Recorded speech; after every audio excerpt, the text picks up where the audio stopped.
Good morning, Sawadee Krap. This is Sandy at Talk of Thailand, and I'm speaking to you from Pattaya on a kind of overcast morning here, and we're in an area of Thailand that's in the red zone, which is one of the danger zones in Thailand at the moment because of the COVID pandemic problem. But in actual fact, we don't have anywhere near the same problems as experienced in other parts of the world. We are in a restricted situation, but we're not exactly locked down. We can still go out and we can still go to the beach and we can still go out to restaurants, but there's no alcohol being sold in restaurants or bars, and they're trying to maintain distancing rules, etc. So it's not too bad. It could be a lot worse. It could be like UK or other parts of Europe. But I've decided that this is the time I'm going to start telling my story of how I come here how I come to be here in Thailand, and the time of my life here when I came to what I thought was going to be a real advancement to my status quo, and I was moving to the dream expat job in Thailand, which immediately on day one of arrival I began to have some misgivings about if I'd made a good move or not. And it ended up as a period in my life where on several occasions I come very, very close to dying. And I also had a period where my life was under direct threat from other people, and in addition I had a period where I had understandable depression, where I contemplated all sorts of horrible things, which I will go into in this video. To fully get the benefit of what happened and what my thoughts and feelings were, I have to go back a bit further. In fact, probably back to the time when I left the Royal Navy in 1991 and took up civilian employment. And it's going to be quite a long video, so I'm going to split it up into sections. And I'll try and intersperse the various sections with some interest and some nice scenery, etc. And we'll start that story today. Now, I'd just like to say that on Sunday, actually, I was taken by some relatives of my wife to a beach, a small beach, right in the centre of Pattaya. Beautiful little location that, surprisingly enough, very few people know about, in the centre of the city. And I really enjoyed my afternoon down there. My daughter enjoyed playing in the sea. We had a nice convivial afternoon with my wife's relations, sitting around, relaxing, watching the sun go down, a couple of beers. It was an absolutely beautiful day. So, to start this story, I'm going to take you down there today, and you will see exactly what I'm talking about and how this little hidden beach has managed to stay not unknown. There's probably quite a lot of people who know about it, but it's certainly not common knowledge, and even many of the Thai people I spoke to had no idea it was even there. So let's go down there, and we'll continue this video down there, and I'll start the story of how this dream job, or the dream jobs that I had, turned out to be an absolute nightmare. And I think you will find the story quite interesting. Stay tuned. Thank you. So this is us driving down Soi 18 in Klua, which is just on the west side of the city centre, maybe about maximum mile and a half from the centre itself. And we're driving down towards the beach down here. This area used to be, before the pandemic, and long before the pandemic actually, it was very much an area that was populated by Russians and Germans. But when Russia started having its big problems, a lot of the Russians here, because we had a lot of Russians living out here, they all sold up and moved back. Most of them sold up and moved back to Russia, and the Germans, they had already left the vicinity. So you might be able to make out the seafront down ahead of us there. We'll go down here, we'll get parked up and we'll walk down there, and you'll see what I mean about this lovely little beach that we're heading for.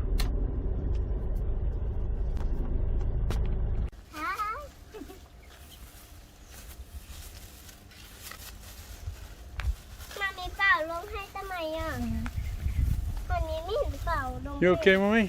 Yes, very good. I okay, Daddy. You're okay too, are you? Good. Well, let's go down to the beach, huh? Yes. Then like we go to beach. So this is the Rimtile restaurant. Very large restaurant. It's been closed for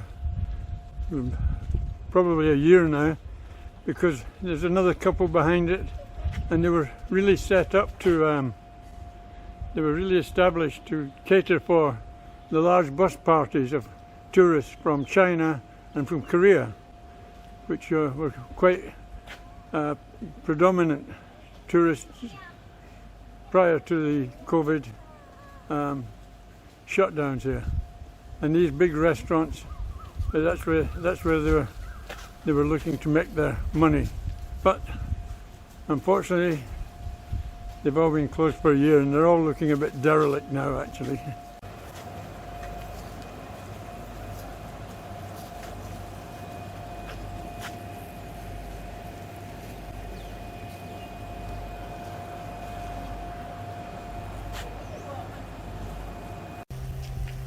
So here we are. Wait a minute. Here we are down on the seafront here. As you can see this way, there's not very much in this aspect here. But if you look along in this direction here, there's a couple of miles round of beautiful sandy beach. And that's where most of the people that come down here, they head for up there. You see all the swimming partitions out into the sea. Lovely, lovely area, but once again, it's been deserted for over a year now.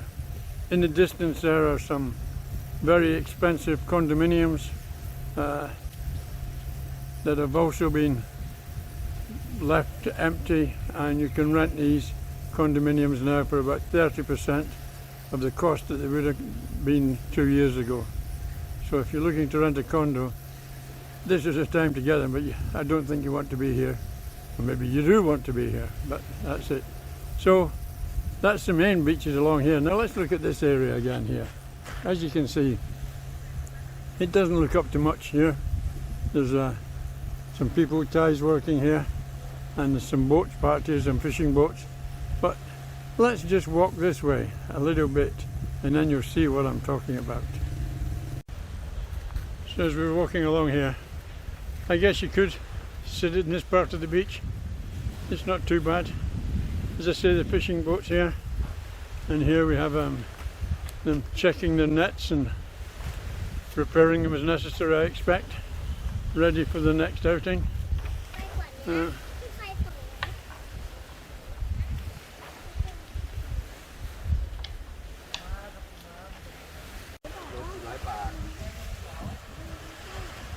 They're saying if we buy the crabs or these large shells seafood here, they will cook them for us and bring them to us where we're sitting on the beach.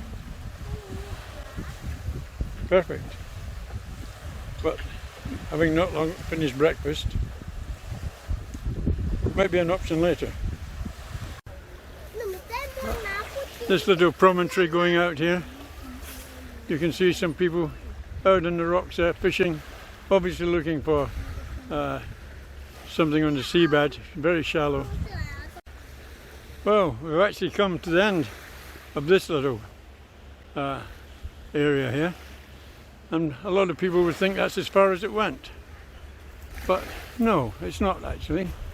We'll carry on walking for a little bit and we'll go around the corner from here.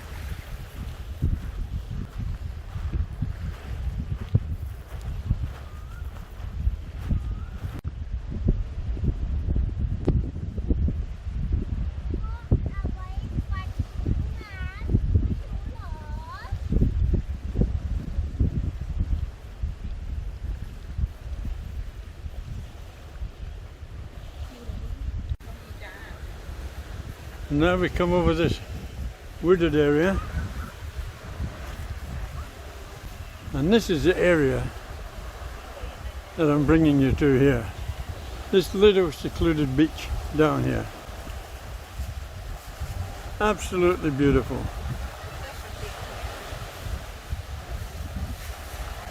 Absolutely beautiful it is.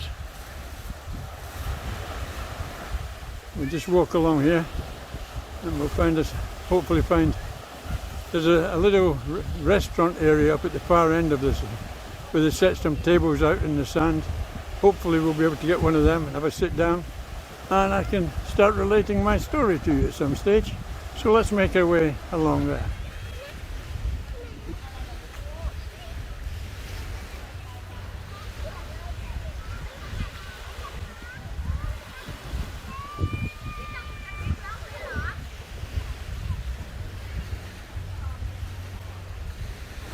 So here we are, sitting down on the beach, and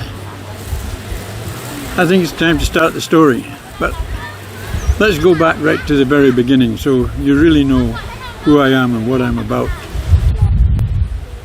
Now I'm nearly 72 years old, and I was born in Scotland. Both my parents are Scottish. When I was born, my father was in the Royal Navy, and growing up I didn't really see much of him actually. In those days they used to spend 2 to 3 years abroad at a time, away from their families, and even then when they came back they had a short space, maybe a year, and then they were away again. So my younger life I didn't see much of my dad, but he was the idol of my life, and I wanted to follow his footsteps. I read about the Navy, I watched everything I could, read everything I could about the Navy, and it was my ambition to follow his footsteps into the Royal Navy. Unfortunately, he had different ideas. He thought I should do the same as he did, which was he completed his apprenticeship in a shipyard in Glasgow and joined the Navy after he had completed his apprenticeship. So, in line with his wishes, when I left school at 15, I took several apprenticeship exams, and the first one that came back was the Naval Dockyard, the Royal Naval Dockyard at Rosyth, who offered me a choice of several trades, and the one I chose with the advice of my dad was as a coppersmith. And I started in the Rosyth Dockyard as a coppersmith apprentice, and I remember going into the big coppersmith bay there, which was a huge building, and all these people working away at their benches, dirty overalls, bending pipes, making things. And I thought, oh my God. And then I got to realise that some of them had been there for many years, most of their lives actually, and it seemed like you joined the dockyard and that was it, where you expected to remain for all of your life. You grew up there, you got married there, you had your children, you worked on through till you retired. And I thought, oh my God, is this my future in life? And I wasn't a happy person. The problem was, after joining the dockyard and starting my apprenticeship, I started to mix with, I'd say the wrong people, but I was one of the wrong people as well. And we used to get into all sorts of trouble. There was no drug scene at that time, so I've never ever in my life taken any drugs as such. But we got into other problems with gambling and drinking and smoking.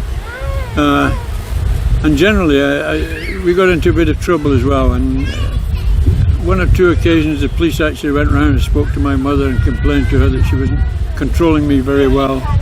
And she wasn't too happy. She was trying to bring up a family of 5 children. I was the eldest, and I was making life a bit harder for her. My dad was abroad at the time. He was at the Far East, and she was writing to him regularly and telling him the problems I was getting into. And eventually I got a letter from him saying, look, if I still wanted to join the Navy, he didn't want me causing any more problems at home. So if that was the only solution, then he would agree to me going and joining the Navy. Wow, that was wonderful. That's exactly what I wanted. And believe it or not, that actually probably saved my life also. Because looking back, the group of people that I was with and mixing with, they're all gone. They never moved on. They stayed where they were in Scotland. They got into all sorts of trouble when the drug scene come along. They started getting involved in that, and they all died many years ago, mainly from drugs overdoses and abusing themselves, etc. So joining the Navy was good for me. It kept me away from all this and taught me a new life altogether. So I joined the Royal Navy, and I went right through the ranks, and I retired in 1991.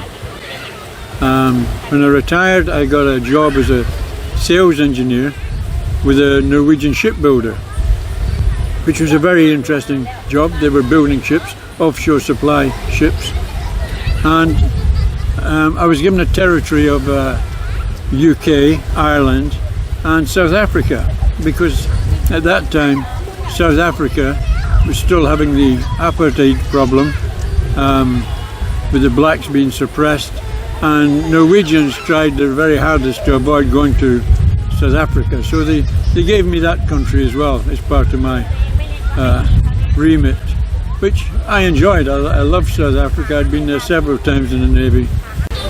So just returning to my thoughts on the Navy, actually, the skill sets that the Navy had given me proved very, very useful after I'd left the Navy. It gave me a lot of self-confidence. I've been through several leadership courses and various management courses, and when I left the Navy, I found some of the civilian management systems very pathetic, actually. And I had the self-confidence that I felt I could converse at all levels with anybody, actually, which I'd already done in the service. So, working with the Norwegians, it was a very good job, well paid, well above the average pay. But you know, I was age 42 then, and I hadn't given up any aspirations of developing my career further. In fact, on Sundays I used to take great pleasure on a Sunday morning taking the dog out for a walk and then buying the Sunday Telegraph on the way back and sitting down for a couple of hours on Sunday looking through their supplement with situations vacant and reading it from front to back. And it was there one day, I got up on a Sunday morning, and it was February actually, and I got my boxer dog Penny, and we set off for a walk around the fields. And then on the way back we cut into the paper shop. I went and got a paper and whatever else, and I went back to the house and had my breakfast, cup of tea, sat down with my cup of tea and started reading the paper. About an hour into reading the paper, my wife came and said to me, she said, "Where's the dog?" "The dog? Why are you asking me where the dog is? She's probably out in the garden or something like that." She says, "No," she says, "she hasn't touched her breakfast yet." She says, "I've looked everywhere. She normally eats her breakfast very quick." I said, "I don't know, she'll be around somewhere, she'll be sleeping." So she went off to look again, and then I gave it some thought, and I thought, oh my God. I put my paper down, put my shoes back on, and went back round to the paper shop to find our boxer Penny sitting outside the paper shop, just with a lead attached to the pole there for dogs, watching me as I arrived. So that Sunday was very, very significant in many ways, because it was there that I also saw the advertisement for two particular jobs that were of interest. And the one that really caught my eye was one advertising a sales engineering position in Thailand. It was with a company down in England, near Middlesbrough, and the other one was a sales engineer for Yarrow shipyard in Glasgow, selling warships. Now that appealed to me as well, because that was really moving the game up a lot, and I stood by a warship in Yarrows, and I like Yarrows, and that was of interest as well. So I sent off my CV to both these for both these jobs, not knowing if I'd get anywhere or not. And on the Monday went back to work as normal, and I really forgot about it till I think it was about the Thursday they got the first reply back, and it was from Yarrows, I think, and they said, "Okay, we'd like to invite you in for an interview, blah blah blah," which I thought, wonderful, that's a step in the right direction. Obviously moving up to selling warships was going to improve my status no end. And then the very next day I got a letter from the company down near Middlesbrough saying that, asking me also if I would attend for an interview. Oh wow, that was success, well, possible success in both positions. So actually the interview for the Middlesbrough one came up first, and it transpired that this was a company that had that dealt with cranes.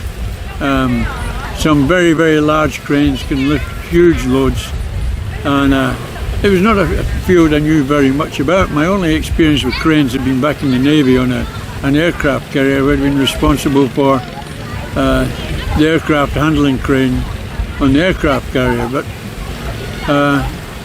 these big super cranes I had not much clue about, but I thought I'll go along to the interview anyway. But I obviously done a little bit of research and reading up about their cranes, and by the time I went down for the interview, I wouldn't say I was an expert, far from it, but I did have a working knowledge of the sort of cranes they had and the sort of jobs they done. So that was a Thailand job. And then I think just a day or two after, I went for the interview in Glasgow, and that went very well. That interview went very well. And they was the first one to ask me back for a second interview, which I spoke with the managing director of Yarrows. And the final step to getting the job there was that they said that they were going to arrange for me to have a psychometric test. Something I'd never had before, but I'd read about them, and it didn't really worry me. But they were going to arrange it, and then they'd be in contact with me. So I left it at that. But that position, I'd say, was about 90% certain, and I was very happy with that. Now the Middlesbrough one, they called me back for a second interview. And this is where it all started to go wrong, really, because, you know, normally when you go for a job interview, you meet the people you're going to be working with, and you get a chance to discuss with them what you're going to be doing, find out their attitudes about things, find out if the job sounds right for you. let them see you and find out, and let them think, can they work with you? But there was none of that, because all the people that were involved in the job were already out here in Thailand. So it was the European, just the European people that were conducting the interviews.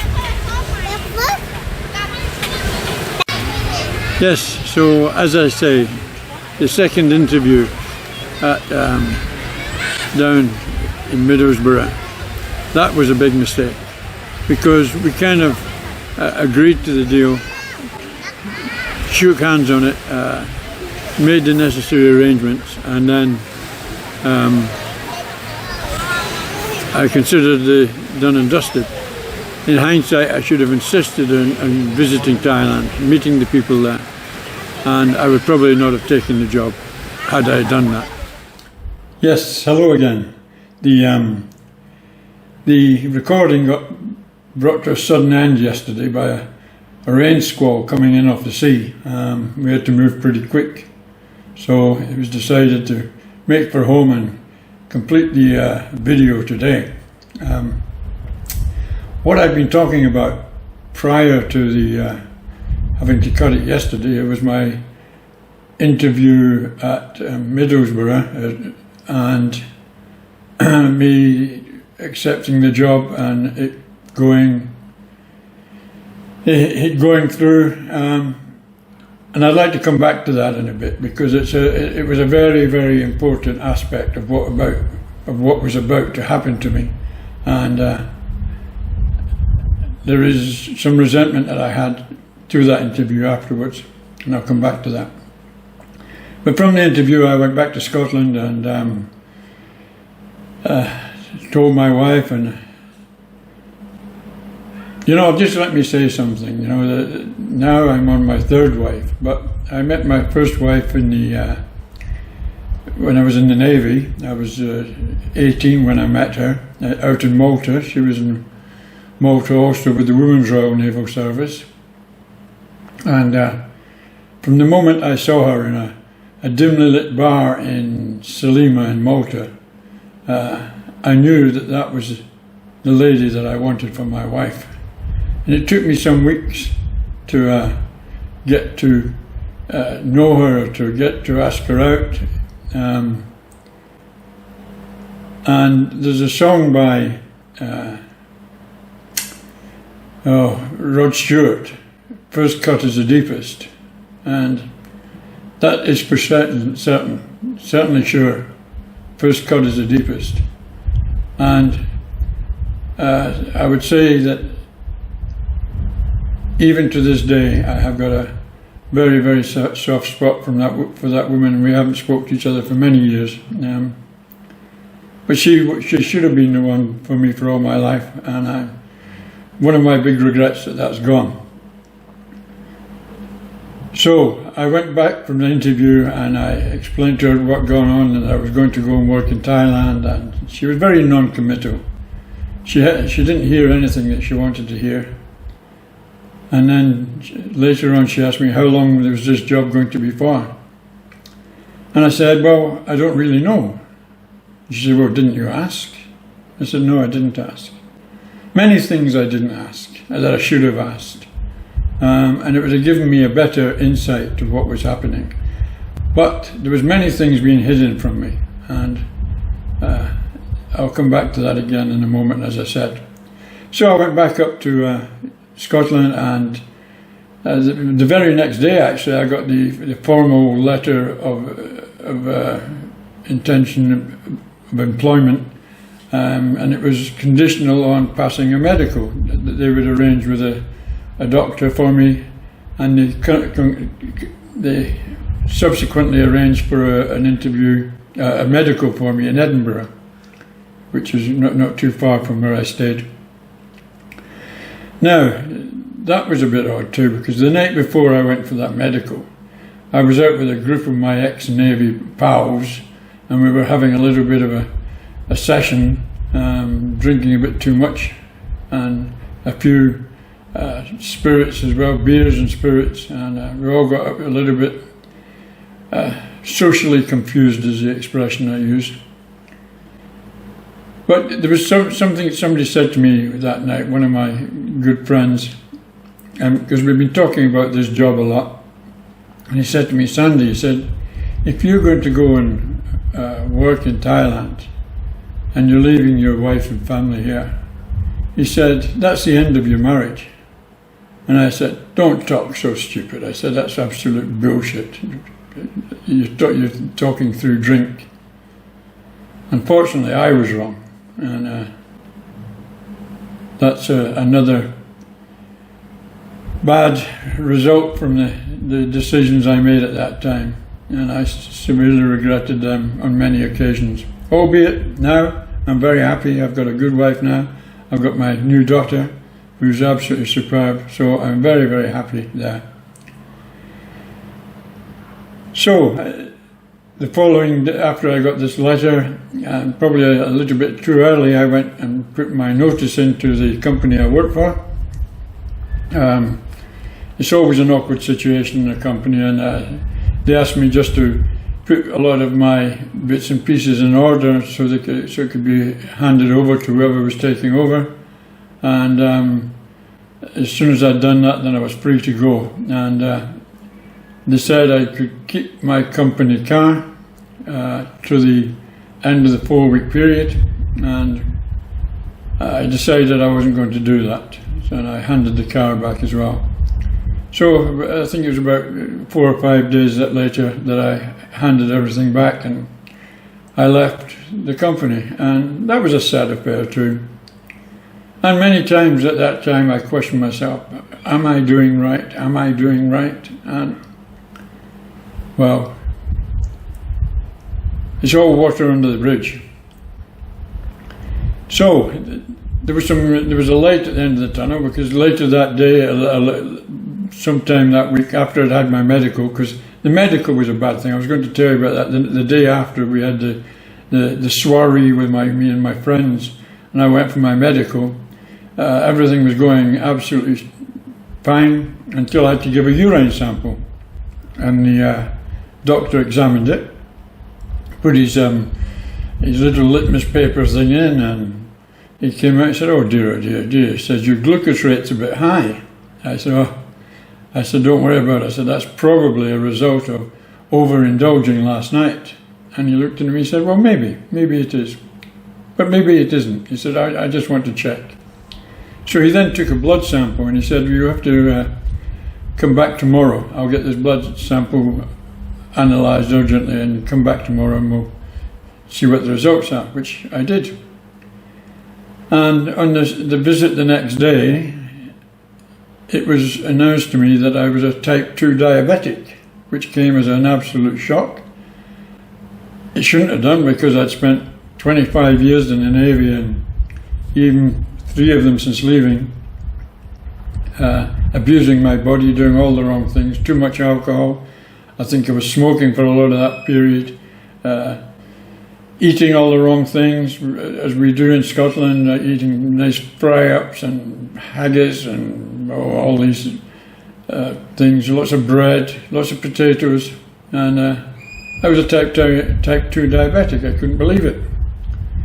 So anyway, he said it was not a real problem. It was not too high, but I would have to start taking care of it and taking a tablet a day, which I did, and I got the medication. I started doing that. Then I got a little bit concerned, because I'd already given in my notice, although I expect that they would have, they may have retracted it if I'd asked them to. After having given in my notice, I got worried that this would be a problem for the new job.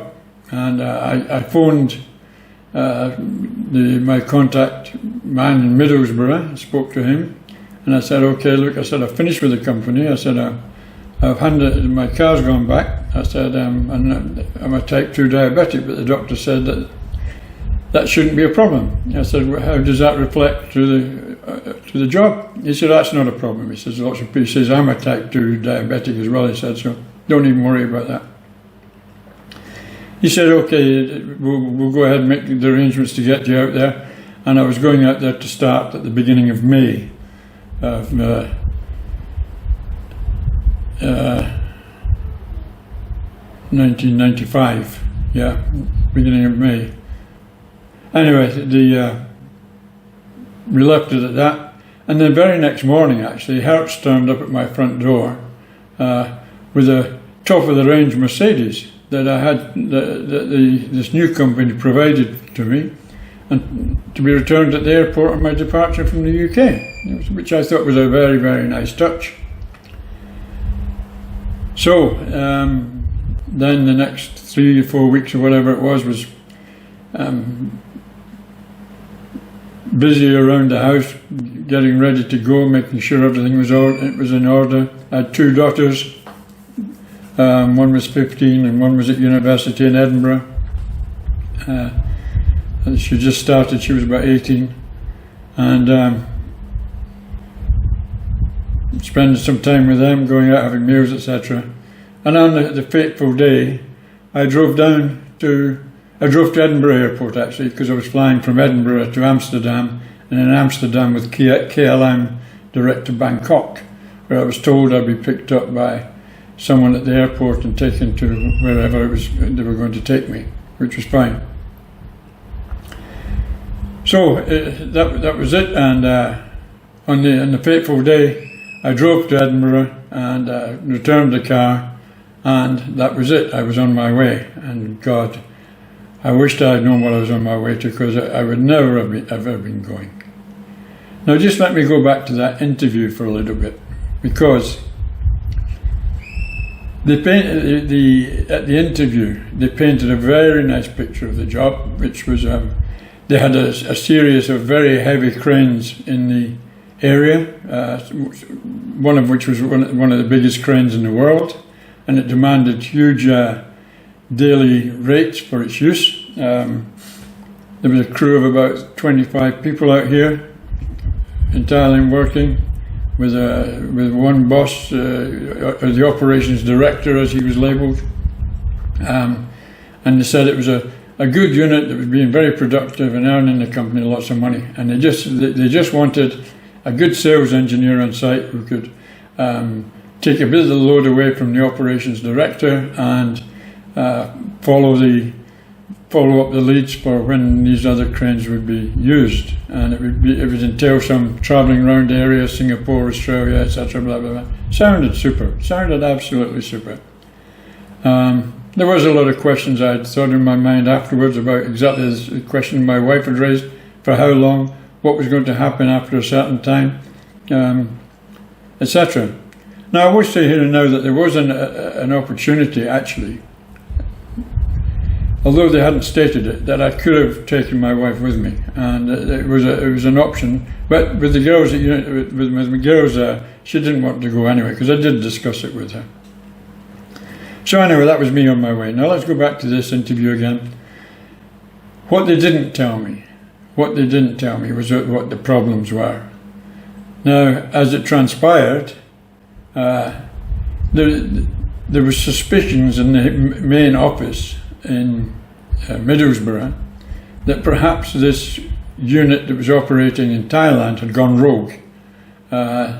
They were doing jobs and they were making money, and not everything was above the table. There was things going on below the table that they didn't know about, but they suspected, and some things weren't adding up here, and they wanted a strong presence on site that they felt could represent them in the they could represent the main office in Thailand, and they knew they'd be getting back accurate information. There was already a bit of a feud going on, and apparently there was bad feelings between the Thailand operation and certain directors in the main office, and I was getting put in the middle of all this, which became very, very painful, and I'll continue that on in my next video when I start with my arrival in Thailand, the accommodation, and the reception that I got when I arrived. So thank you for watching so far, and I hope you're enjoying the story. It is interesting. It's some of it's sad, some of it's good. But it's the way life is, you know, and it's a cautionary tale. That's the way I put it. For people that are going abroad to work, make sure they know who they're working with and what they're doing. But let's see what happens. And again, thank you for watching. Please stay safe in this horrible pandemic. And if you like what I'm doing, please subscribe, click the like button. Much appreciated. Thank you for now, and goodbye.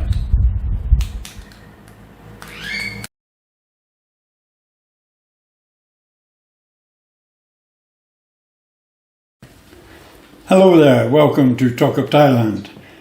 I would just like to make a little announcement about our new website, talkofthailand.com, which is now up and running and promoting a lot of Thai produce, basically in the beginning, polo shirts and healthy food.